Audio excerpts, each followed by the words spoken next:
Tantor Audio presents The Dog Who Could Fly, the incredible true story of a WWII Airman and the four-legged hero who flew at his side. By Damien Lewis. Narrated by Perkins. There is an old belief that on some solemn shore, beyond the sphere of grief, dear friends shall meet once more. Charles Hubert Hastings Parry. Na množství necheleče. Never mind their numbers. Motto of 311 Czech Squadron. Preface. In the early hours of a bitterly cold January day in 1940, a French Portez 63 fighter-bomber aircraft was shot down over the German front line. The French pilot and his Czech gunner survived the devastating crash landing, and in the epic escape bid that followed, one of the most remarkable and enduring man-animal partnerships of the Second World War was forged. I first heard about the relationship between the Royal Air Force's flying dog of war and Czech airman Robert Bozdiach in a passing comment made by British soldier and best-selling author Captain David Blakely, Pathfinder and Maverick 1. Blakely, a fellow dog lover, had read two of my previous books about extraordinary man-dog partnerships forged on the front line of war, Sergeant Rex and It's All About Trio, both of which were co-authored with the modern-day bomb detection dog handlers whose stories they portrayed. Blakely's comment was, "If you want to read a truly amazing story of a man and dog at war, look up Ant and Robert Bozdiach's story from the Second World War. It'll blow you away." My curiosity piqued, I went on to read around their story as widely as I could. But one thing struck me most powerfully. While the tale of the heroic man and dog duo who fought with Bomber Command during the Second World War had seemingly been told, it remained something of a riddle wrapped up inside a mystery in an enigma. Their story was supposedly related in the 1965 book, One Man and His Dog, but Robert Bozdiach was not the author of that book. It was written by the late author and journalist Anthony Richardson, and in its pages Robert Bozdiach was strangely referred to as Jan Bozdiach. Altogether, my reading of it seemed to raise as many questions as it answered. The deeper I dug, the more curious it all became. There was originally talk of a film to be made by 20th Century Fox based upon the heroic duo's life story, but for reasons unexplained it had never gone into production. I wondered why. This, of any story, cried out to be turned into a dramatic and compelling movie. There was talk of Robert Bozdiach's dissatisfaction with the book as it was published, but it remained unclear as to what exactly had troubled him. Did that perhaps explain why the book hadn't used his real name and why the film had never been made? But most intriguing of all to an author such as myself, there was talk of an original manuscript written by Robert Bozdiach, one telling the story of his airborne adventures with Ant, but one that had never seen the light of day. I wondered if such a manuscript had really ever existed, and if so, what story it might reveal. Surely it would tell the full and unexpurgated account of Robert and Ant's extraordinary adventures as written from the heart by the man who had lived it. If such a manuscript had been written, it would have been penned sometime in the early 60s, over 50 years ago, which raised the question of whether a copy still existed today. There was only one way to answer these many questions, and that was to make contact with the surviving members of the Bozdiach family. After the war, Robert Bozdiach had made Britain his permanent home, after a short sojourn in his native Czechoslovakia, settling here with his veteran war dog, taking British nationality and raising a family. I found out that Robert's son, Robert Bozdiach Jr., lived in a picturesque part of the West Country in what turned out to be the family home. I corresponded with Robert, we spoke on the phone, and in due course I travelled to South Devon to meet him, along with his two sisters, Pip and Nina. The rambling house seemed to have been shaped and formed by those who had lived there for so long, Mrs. Maureen Bozdiach only recently having passed away. I was given a gracious welcome, and over tea and cake the questions to which I had for so long sought answers began to resolve themselves. Robert Bozdiach had helped with the writing of Richardson's One Man and His Dog, but the two men had not gotten on at all well. In fact, it seemed they had had some blazing arguments along the way. 20th Century Fox had indeed resolved to make a film based upon that book, but for some reason it had fallen by the wayside. Most surprisingly of all, Robert Bozdiech had not been able to reveal his true name, Václav Bozdiech, or publish his own story in his own words, because of fears of reprisals against his family in his native Czechoslovakia. Shortly after the Communists took control in Czechoslovakia, Robert found himself a target of pogroms, intimidation, and threats, as did so many Czech airmen, sailors, and soldiers who had fought in the Allied cause.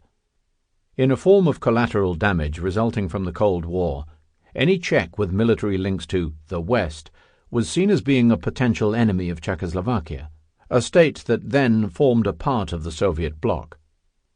Hence it was that Robert's story had been effectively silenced by threats of violence, imprisonment, and worse, emanating from the country of his birth. It was then that I put the million-dollar question to the late Robert Bozdiech's family. Had their father actually written his own version of his and Ant's story in a book or a diary, one that had never seen the light of day? "Oh, you mean Dad's original manuscript," Robert Jr. replied. "Yes, of course. I'll just fetch a copy." He wandered off into a back room, returning a few minutes later with an old-fashioned blue-ring binder clutched in one hand. He rubbed it down, dust seeming to dance and sparkle in the sunbeams that streamed through the summer window. He slid it across the table to me. "Here it is. Dad called it Antis VC. Robert paused, then laughed a little self-consciously.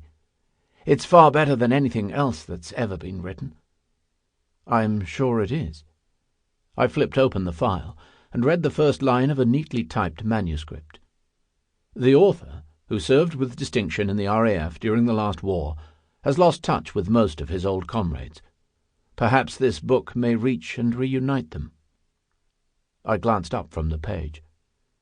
"Do you mind if I borrow this for a proper read?" Robert looked to his sisters, then back at me. I detected a twinkle in his kind and trusting eyes. "No, not at all. We've always wanted Dad's story to see the light of day. We'd be delighted if an author such as yourself might help tell it for us, and properly." "So, how do you come to have a manuscript such as this, and yet it's never been published?" I asked. "Well, you see, Dad wrote it out first by hand," Pip, Robert's older sister, explained. "For years we only had that handwritten version. Then, back in the time of typewriters, prior to computers, I offered to type it out. God knows what possessed me to do so, for it took forever," she joked. "Anyhow, that's the version you're now holding. Dad included a lot of penciled notes in the margins, along with his original words, so I incorporated those as well." I shook my head in amazement. "Well, all I can say is I'm glad you did and saved the story for posterity." "Dad could never have had it published when the Communists were still in power," Nina, Robert's younger sister, added. "He had a wife and child that he was forced to leave in Czechoslovakia, plus all the rest of his family. The regime took horrible reprisals against those who'd fought with the Allies. He knew it would have to be published after his death or after the communist regime had fallen, whichever came the sooner. Well, both things have come to pass now, of course, so—" She shrugged. "Dad would want you to read it, I'm sure." I thanked the three of them, and as I left their home I felt as if I had a hidden gem clutched under my arm. I wondered if Robert Bozdiech had written his manuscript in the very hope that one day it might be rediscovered. I could only imagine that was the case, for what other reason could he have had for doing so? On the drive home I was barely able to resist the temptation to pull into a rest stop so I could dive in. In the peace and quiet of my study, I was finally able to devour the story as told by Robert Bozdiech in his own words. His manuscript told a tale of death-defying feats by brave Czech airmen driven to avenge their countrymen and who refused to be cowed by the Nazi invaders of their country. It was a tale of bitter and bloody action above war-torn France, of a handful of airmen who battled overwhelming odds and far superior German warplanes as the defense of Europe crumbled under the Nazi blitzkrieg. It was a tale of an epic escape from occupied France, and of the remarkable bluff and chutzpah that got Robert Bozdiech and his dog and safely into the UK, along with a handful of fellow Czech airmen. It became a story then of the most remarkable and renowned man-dog duo of the war, and becoming famed as the dog who flew countless death-defying sorties with the RAF over Europe. I met several further times with Robert, Pip, and Nina, and they could not have been more gracious or generous in their support. In an effort to better reveal their father and his dog's incredible story, they dug out and dusted down suitcases full of their late father's personal effects, ones that had lain half forgotten in the attic of Pip's Devon farmhouse. They contained dog-eared diary entries and flight logs, faded newspaper cuttings, and scores of photographs, all from the time that their father and his dog flew with the RAF in the war-torn skies of Europe. There were postcards home and letters to family. There were scores of articles and short booklets written by Robert Bozdiech immediately after the war, in his native Czech.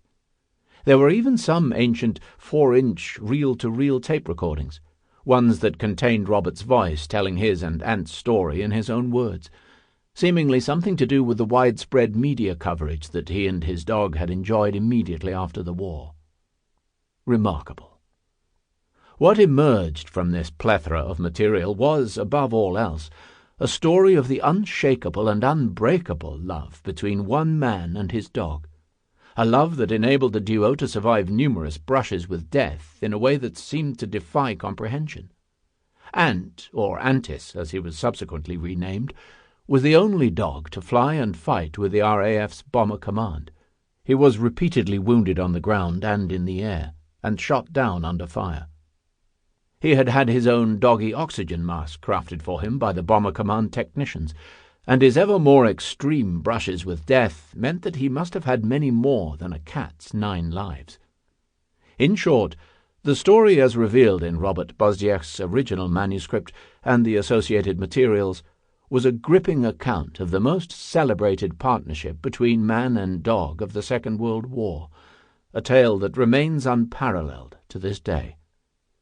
This, then, is their story, told as much as possible in their own words. Damien Lewis, Cork, Ireland, 2013. 1. Robert Bozdiech had a horrible sinking feeling in the pit of his stomach as the twin-engine warplane began its shallow dive toward Earth. But for once it wasn't fear of being pounced on by one of the enemy's deadly Messerschmitt 109s that so unsettled him. In the thick fog that had blown across the landscape, they were all but invisible to any marauding German fighters. No, it was fear of the guns that lurked below that held him in its vice-like grip. "The fog is down so thick, Pierre," he yelled across at his fellow airman. "It is foolhardy. And if we return with no photos, we will be a laughing-stock." Pierre Duval, the aircraft's French pilot, cut in. "Keep your eyes peeled." It had been a fine morning when the French Air Force's twin-engine Potez 63 fighter bomber had taken to the dawn skies. Stationed at the aerodrome at Saint-Dizier, Pierre and Robert had been tasked with flying a reconnaissance mission over the German front, from where the massed ranks of enemy armour menaced the supposedly impregnable defences of the French Maginot Line. It was the winter of 1939 to 1940, and Germany and France were locked in the so-called phony war.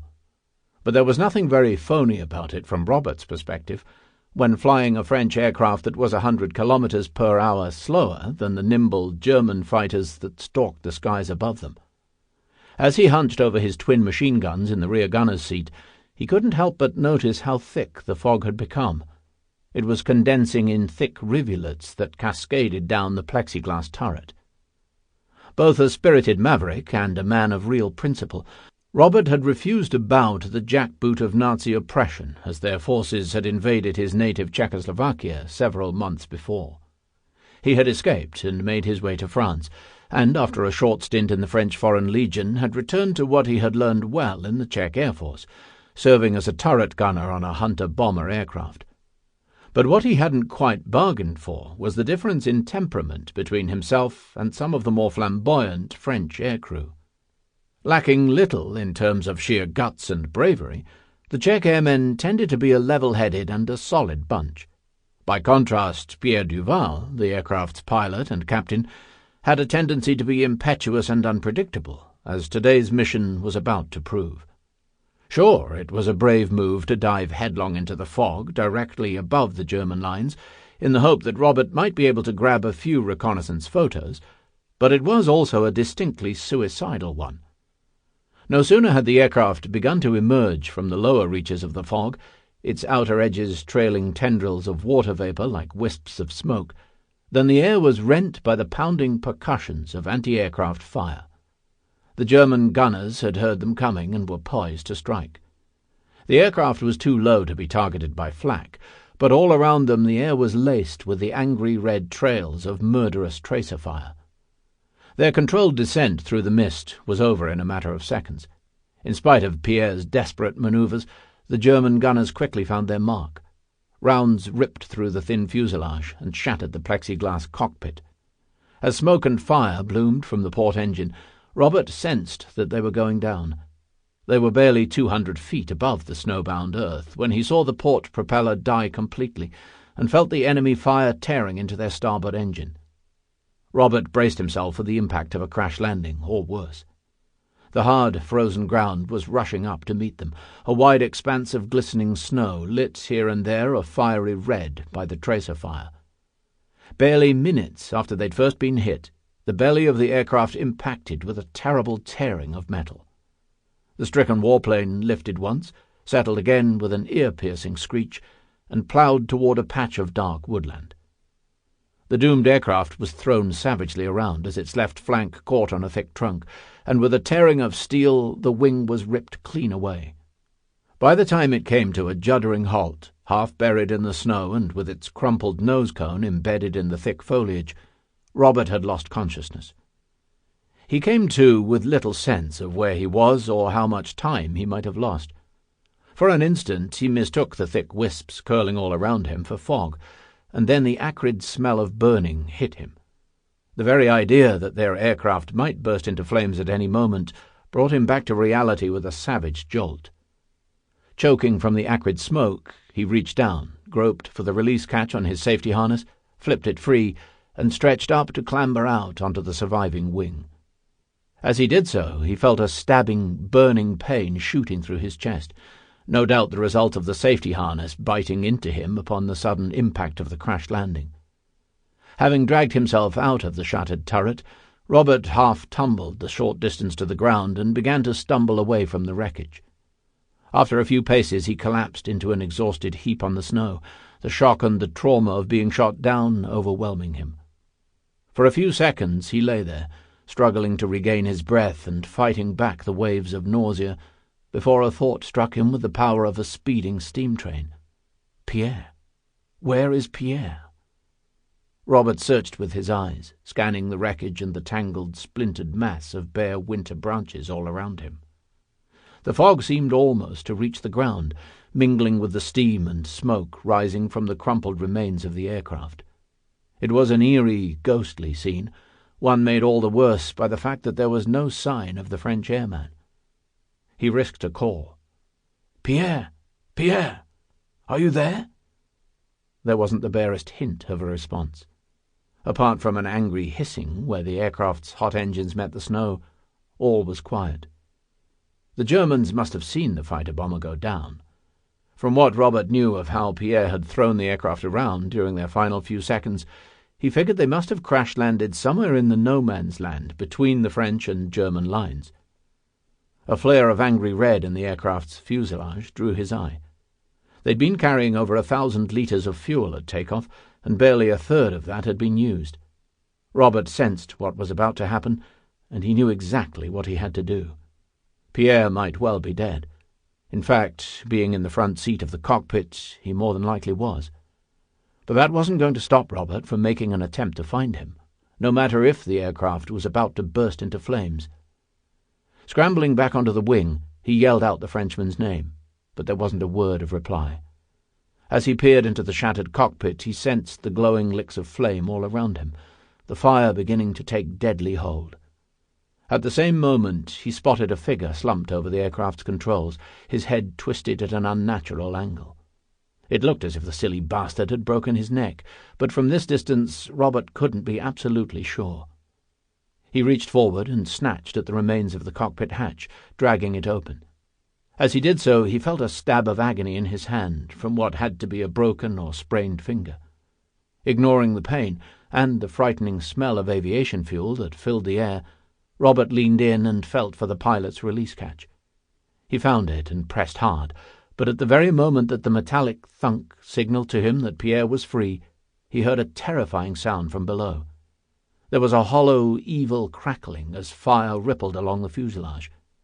Ignoring the flames at his feet, Robert pulled with all his might, his hands grasping Pierre's armpits as he fought to drag the dead weight up and out. He had Pierre's body halfway free when the pilot's harness caught on some obstruction, yet still Robert was determined not to leave him. They had flown together and fought together, and in spite of their differences, they had bonded as brother warriors of the air. In desperation, Robert heaved for all he was worth.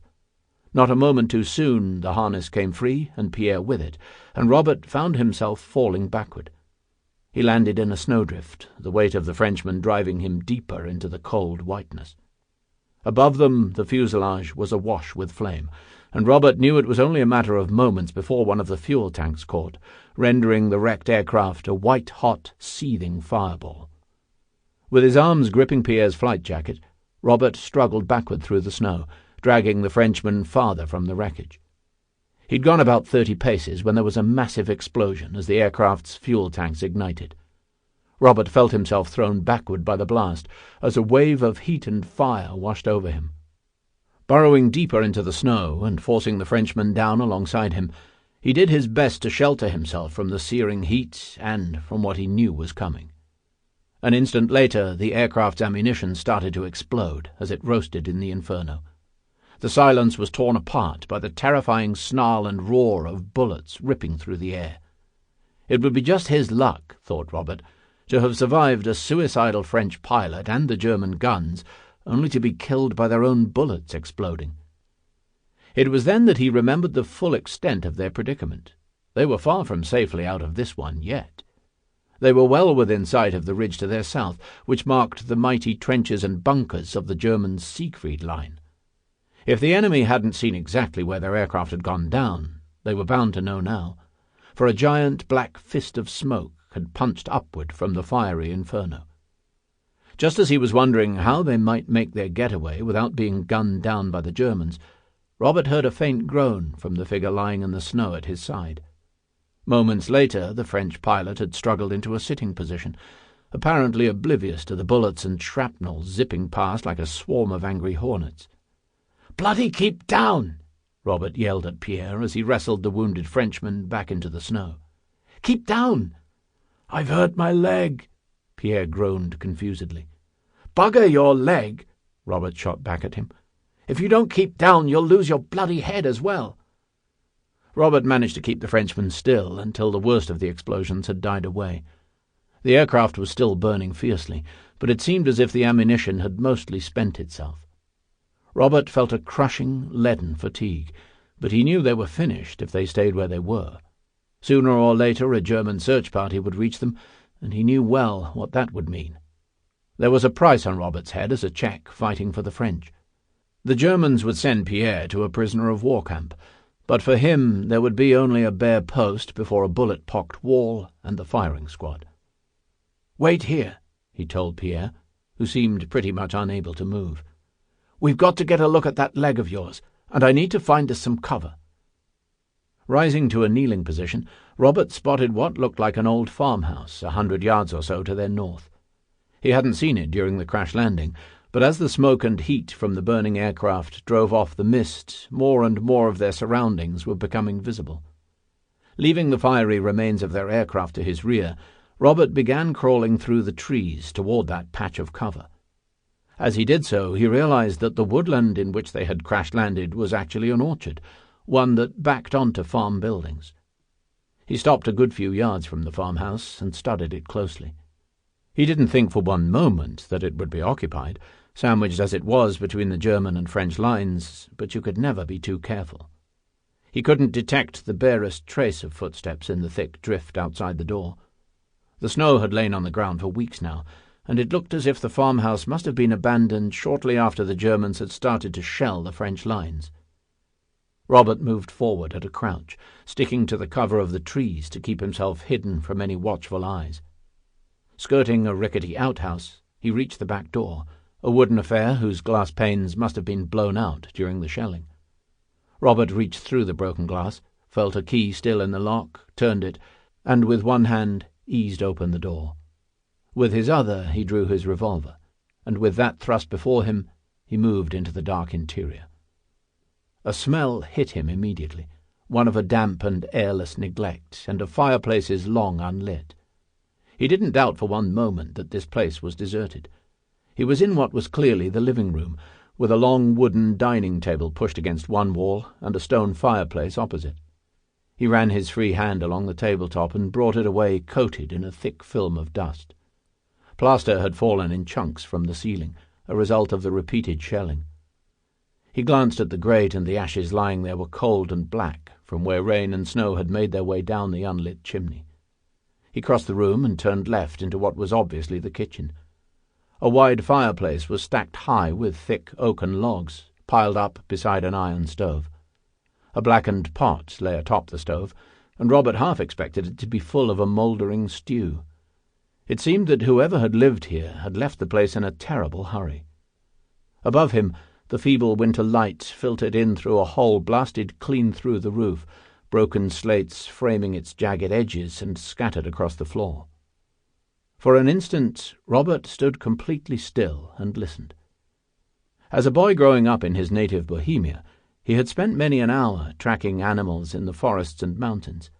He knew well the value of pausing to listen and to wait, just in case there was anything that chose to break cover and so disturb the silence. Thankfully, he could hear nothing but the beating of his own heart and the faint whistle of the wind through broken tiles. He turned to leave, content that this was a safe enough place to hole up in while he tried to deal with Pierre's injuries. They were in dire need of shelter, for there would be no real movement possible until nightfall. The wide expanse of snow that lay between their position and the safety of the French lines was completely devoid of cover, and if they tried to cross it in daylight, he and Pierre would be done for. As he re-entered the living room, Robert paused for a moment, tuning his ears to the sounds of the house above him, from what had to be the bedrooms. It was then that he froze.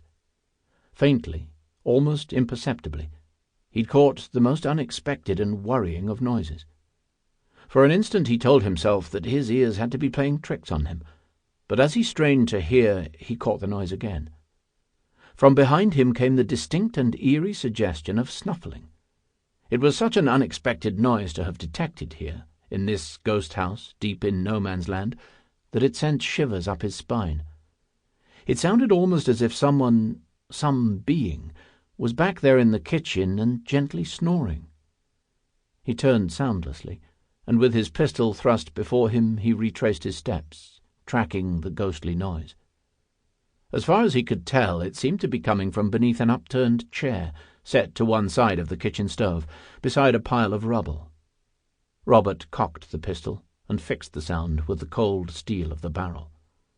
Keeping his finger tight on the trigger, he took a step toward the chair. As he neared it, the snuffling stopped completely, almost as if someone had woken up and was holding his or her breath so as not to be discovered. "Get your hands up," Robert growled. "Now, or else! Show yourself! Come out from hiding!" There wasn't the faintest suggestion of an answer or any response. As he swept the corner of the room with his weapon, Robert detected the barest hint of a yawn, followed by the recommencement of the snuffling sound. There was no doubt about it. Behind that upturned chair was a living presence, one that was failing to respond to his challenge. Robert felt a rush of fear mixed with adrenaline, similar to what he had experienced as their stricken aircraft plummeted toward the snowbound earth. He didn't know enough German to cry out a challenge in the language of the enemy, but who else could have ignored his warnings issued in a rudimentary but workable French? "Wake up, you bastard!" Robert snarled. "Get up and show yourself!" Still there was no response, other than a momentary pause in the... Sample complete. Ready to continue?